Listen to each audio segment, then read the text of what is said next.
Bonjour à toutes et à tous et bienvenue pour cette vidéo qui est à chaque fois une nouvelle vidéo, hein, bien sûr.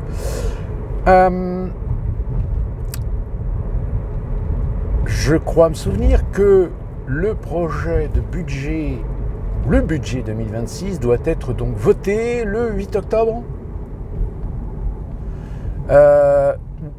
Oui, c'est ça, le 8 octobre. Hein. Alors évidemment, là nous avons Bayrou qui remue un petit peu dans les brancards pour essayer de trouver des alliances auprès des parlementaires pour pouvoir faire voter ce fameux budget. Budget qui sera voté en congrès et non pas par cycle normal, c'est-à-dire Assemblée nationale puis Sénat, etc. Non, là on met tout le monde au congrès à Versailles et on vote. Alors la situation, c'est qu'on sait qu'actuellement, que ce soit la LFI, le Parti Socialiste, le Parti Communiste, les écolos, les divers gauches, voteront contre. Mais, alors c'est ça qui est assez amusant, parce que dans les médias, on ne vous présente pas le truc comme ça. Il y en a qui en parlent, hein, mais ils ne font pas l'état que finalement, qui aujourd'hui a le destin du budget entre les mains, c'est le Rassemblement national. Alors au moment où je vous parle, le Rassemblement national est sur une position de voter contre, mais ils ont un mois pour réfléchir. Alors évidemment, ça fait chier la NFP, parce que ça veut dire que là, le Rassemblement national est en position de force. C'est pas le nouveau Front populaire qui décide, ou qui peut éventuellement avoir un poids dans la balance. Non, c'est bien le Rassemblement national. Donc ce qui veut dire que est-ce que le Rassemblement national maintiendra sa position de dire qu'il votera contre? Là, dans ce cas-là, ça veut dire que Bayrou saute. Alors est-ce que ça pourrait amener un nouveau gouvernement, à la nomination d'un nouveau Premier ministre, ou est-ce que Macron s'aventurerait à faire une dissolution? En l'état, je ne peux pas vous dire. La dissolution, ça serait démocratiquement responsable, mais Macron sait très bien qu'il risque de perdre, qu'il n'aura pas de majorité, ou à moins de tricher, mais ça serait trop voyant. Donc il ne le fera pas. Ou alors s'il le fait, soit il est taré, ou alors il a une idée derrière la tête. Maintenant, petit cimetière à l'américaine, hein, plein centre-ville. Ça, c'est le cimetière historique. Hein.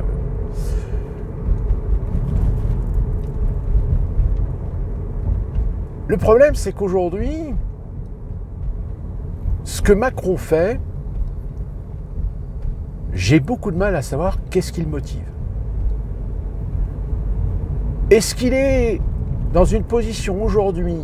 Alors là, dans ce cas-là, ça pourrait confirmer l'influence de sa femme, l'influence de Brigitte, à se prendre pour Dieu.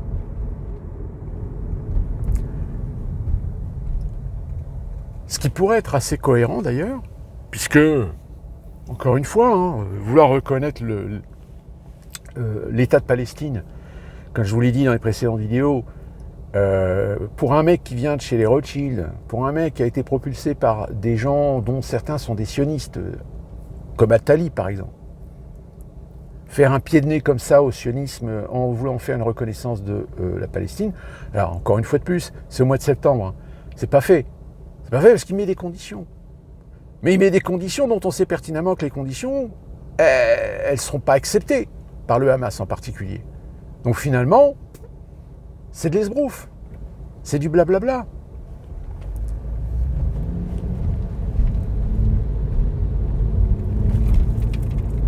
Ou alors, je sais pas, soit il est dans son délire, je comprends pas. Je comprends pas parce qu'on ne me fera pas croire que Macron est con à ce point-là. Qu'il est con au point de ne pas se rendre compte qu'il n'a plus la main. Que normalement, en tant que président, en tant qu'individu mature et responsable, il n'a plus la légitimité auprès du peuple français, donc tu te retires. Tu démissionnes, tu t'organises des élections anticipées présidentielles. T'as tenté, t'as essayé, tu n'y es pas arrivé. Ou alors, tu veux rester, mais tu vas faire du forcing. Et là, le forcing, j'ai envie de dire, là, dans ce cas-là, la fameuse manifestation du 10 septembre, peut-être que c'est déjà le moyen d'essayer de faire de la soupape de sécurité, contrôlée, sous contrôle, sous influence, puisqu'on le voit bien, à l'origine, comme je vous le répète, encore une fois, à l'origine est bien une idée de mouvance souverainiste que certains qualifieraient même d'extrême droite, et finalement, aujourd'hui, ce mouvement a été récupéré par les mouvements de gauche. Donc, ça veut dire contrôle. Ça veut dire que vous allez manifester le 10 septembre, mais après, tout le monde rentre chez soi. À part, évidemment, les cégétistes de certaines fonctions publiques qui, eux, veulent faire de la grève illimitée. Genre, va faire chier tout le monde. Mais non, c'est pas... Vous voyez, c'est ça l'incohérence de ces gens qui se proclament les défenseurs des ouvriers, des salariés, des Français, des petits gueux, des petits laborieux, etc. En fait, non, vous ne les défendez pas parce que vous nuisez. Vous êtes une nuisance. Vous voulez bloquer le pays. Donc c'est-à-dire que vous voulez empêcher des gens de travailler, de gagner de l'argent pour pouvoir payer leurs factures. C'est pas ça qu'il faut faire. C'est pas bloquer le pays. Bloquer le pays, vous portez beaucoup plus préjudice à ceux que vous prétendez vouloir défendre que ceux que vous voulez attaquer. Parce que ceux que vous voulez attaquer, si vous réussissez à pousser des gens à faire de la grève illimitée, les entreprises, qu'est-ce qu'elles vont faire ? Elles vont faire appel à de la... Comment on appelle ça ? Des travailleurs temporaires. Oui, c'est ça, travail temporaire. Rien n'est indispensable, tout est remplaçable. Même si ça reste bon sur le papier, en réalité c'est un peu compliqué, mais vous savez, vous avez des entreprises qui parfois savent gérer les choses de façon très intelligente et qui savent que dans les personnels de travail temporaire, ils ont des noms de gens qui sont formés. Des gens qui connaissent l'entreprise, des gens qui connaissent les procédures, qui sont tout à fait capables de se dire, c'est bon, on a une réserve d'au moins 70% de main-d'œuvre disponible si jamais on a des salariés ou des employés qui font grève ou grève illimitée. Je ne suis pas sûr que des employés aujourd'hui ou des salariés vont faire de la grève illimitée. Je pense que tout le monde a besoin de sa thune. Et donc, pour revenir à Bayrou et son projet 2026, oui, c'est le Rassemblement national qui a le destin de ce budget entre les mains. Sauf que le problème, c'est que ça fait depuis quelque temps que le Rassemblement national, il s'est quand même super assoupli sur certains sujets. Je veux dire, pour être un parti qui surfe quand même sur un électorat plutôt souverainiste, force est de constater quand même qu'on est dans quelque chose qui n'est pas cohérent. Être souverainiste et ne pas vouloir la sortie de l'Union européenne, il y a quand même un sérieux problème de cohérence. Donc le Rassemblement national, aujourd'hui, ils sont parfaitement conscients que s'ils ne votent pas la motion de censure, leur électorat va se poser la question, mais qu'est-ce qu'ils cherchent ? Qu'est-ce qu'ils ont négocié ? Mais ils n'ont rien négocié, puisque de toute façon, il n'y a pas de majorité absolue. Donc le gouvernement, tu peux négocier ce que tu veux, même avec des idées d'extrême droite sur l'immigration, etc. De toute façon, rien ne passera, puisqu'il n'y a pas de majorité à l'Assemblée nationale. Donc c'est ridicule, ça ne sert à rien. Donc on verra bien, mais si le Rassemblement national change son fusil d'épaule et décide de voter le budget de Bayrou en échange de je ne sais quoi, non, ça ne marche pas. Donc affaire à suivre, parce que c'est la preuve qu'il y a une telle déliquescence politique, idéologique en France, à tel point que aujourd'hui je me pose la question, comment les Français peuvent-ils continuer à voter pour des gens qui s'étiquettent d'un parti politique dont les idéologies partent complètement à la dérive? J'ai envie de dire peut-être que parce que, comme je vous l'ai dit, tous ces partis sont adoubés à un système qui consiste à soumettre le peuple. Donc créer des situations, créer des contextes, prendre des décisions, prendre des voies qui sont complètement à contresens, complètement illogiques. Destruction de l'État-nation. Donc c'est pour ça, quand je vous dis, faites très attention, parce que quel que soit le parti politique, quelles que soient les personnalités politiques, elles sont systématiquement adoubées à un système qui les oblige à respecter certaines règles, certaines normes, certaines idées. Sur certaines choses, on leur laissera des libertés, comme par exemple la sécurité, on leur laissera la liberté de faire ce qu'ils veulent. Sur l'éducation, on leur laisse la liberté de faire ce qu'ils veulent. Mais concernant l'Europe, par exemple, vous pouvez prendre tous les partis politiques aujourd'hui de premier plan, vous verrez, tous sont pour l'Europe. Tous, sans exception, n'ont aucune intention de quitter l'Union européenne. Alors que l'Union européenne devient vraiment un problème. Et il va devenir un gros problème parce que sa mutation qui aurait dû commencer à se faire depuis 2022, 2022, c'est l'année à laquelle le projet de révision des traités a été lancé, force est de constater qu'aujourd'hui, ça commence à bloquer. Ils n'arrivent pas à faire ce qu'ils veulent.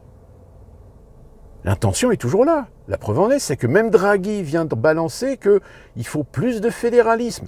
Tu penses bien, parce que le mec, il sait que c'est lui qui est vu ou qui est prévu pour être le premier président du pouvoir exécutif européen.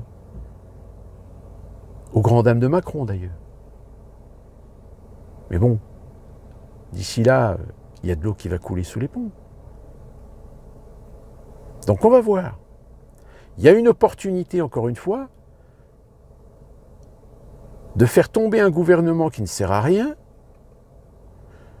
et de voir les petits calculs politiques, dont d'ailleurs on a encore la casse-tête, là, ça y est, casse-tête 3.0, ça y est, je reviens en ligne, je suis candidate pour le poste de Premier ministre. Mais elle n'a toujours pas compris que non, ça ne sera jamais toi. Mais non. Comme quoi ces gens ils vivent pas dans le réel. Ils vivent dans leur monde. Ils vivent dans un monde de convictions complètement absurdes, débiles, à côté de la plaque. Au point que, comme je vous l'avais dit, au point qu'ils en sont réduits des fois à aller dans les excès. Dans les excès, comme je l'avais expliqué sur la précédente vidéo, sur l'antisémitisme.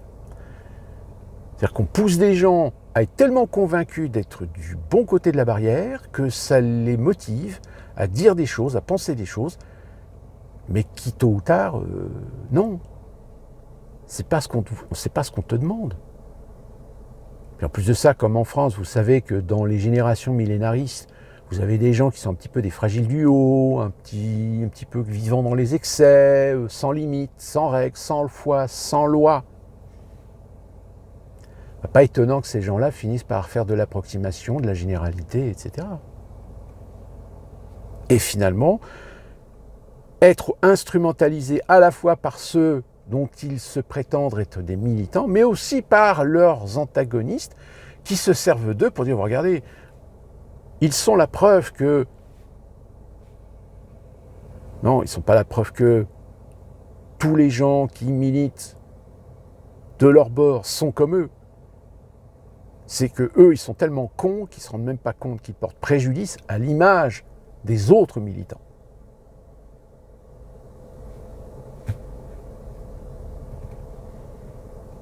Alors on verra. On verra si ce budget, qui je rappelle, prévoit de vous supprimer 2 jours fériés. Là, il vient de balancer quoi? Il va réduire les aides aux handicapés et aux personnes âgées. Enfin, pour faire quoi? 44 milliards d'économies sur 2026. Mais attendez, les économies, on peut en faire. Mais ils ne veulent pas les faire. Pourquoi? Parce que c'est remettre en question le système. Remettre en question un système dans lequel ils ont des appuis. Et que s'ils touchent à ces acquis, ils sautent. Donc finalement, c'est toujours les mêmes qui vont payer. C'est les gueux. Il y a des moments où on se pose la question pourquoi on a fait une révolution, pourquoi on a aboli les privilèges, pourquoi on a aboli la monarchie. Parce qu'au fil des siècles, malheureusement, plus ça va, plus on retourne vers ces principes d'une élite qui vit au crochet de la société et qui provoque la division, en mettant en place des structures, des politiques sociales, économiques complètement absurdes, dilettantes, dysfonctionnelles, provoquant des colères, des dissensions, des haines, des déséquilibres, des injustices. Diviser pour mieux régner.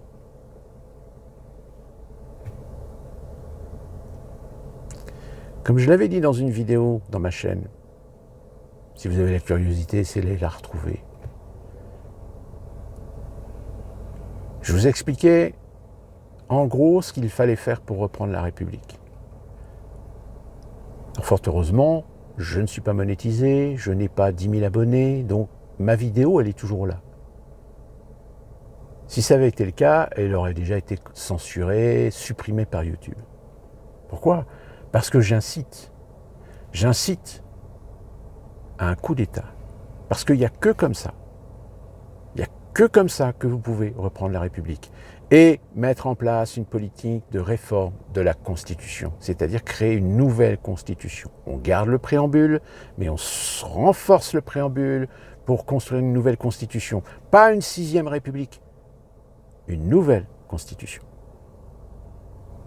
Alors à ceux qui vous disent oui, il faut respecter les institutions. Non, les institutions, elles sont verrouillées. Le seul moyen pour le peuple de reprendre sa souveraineté et son pouvoir, c'est un coup d'État.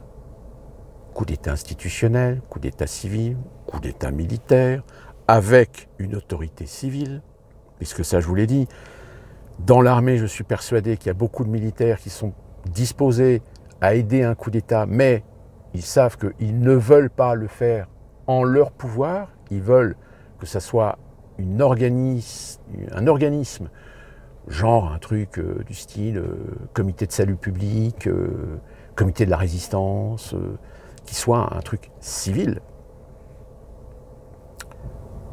Il n'y a que comme ça, pas autrement.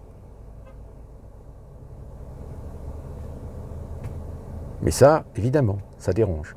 Ça, évidemment, ça défrise, ça pique. Ça pique la notion humaniste, ça pique la notion démocratique. Ben oui, mais dites-vous bien que la démocratie, c'est pas une fin en soi. C'est pas quelque chose de sacré.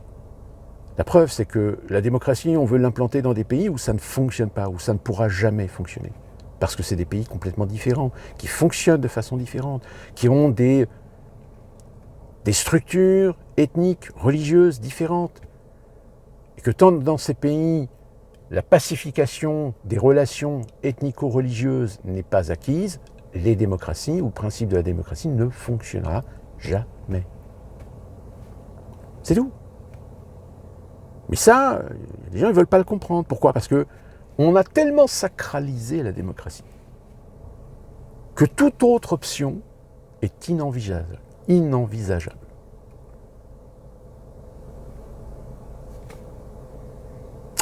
D'ici là qu'on se retrouve pour une prochaine vidéo, je vous laisse méditer sur la question. Dites-moi ce que vous en pensez. Est-ce que ça passe pas?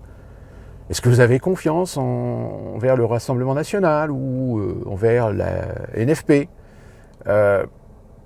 ou au contraire exprimer ou donner vos exemples de ce qui aujourd'hui vous fait prendre conscience que de toute façon vous êtes dans la merde.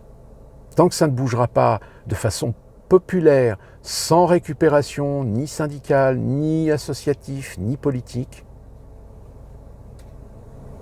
rien ne changera. Et au contraire, ça va empirer.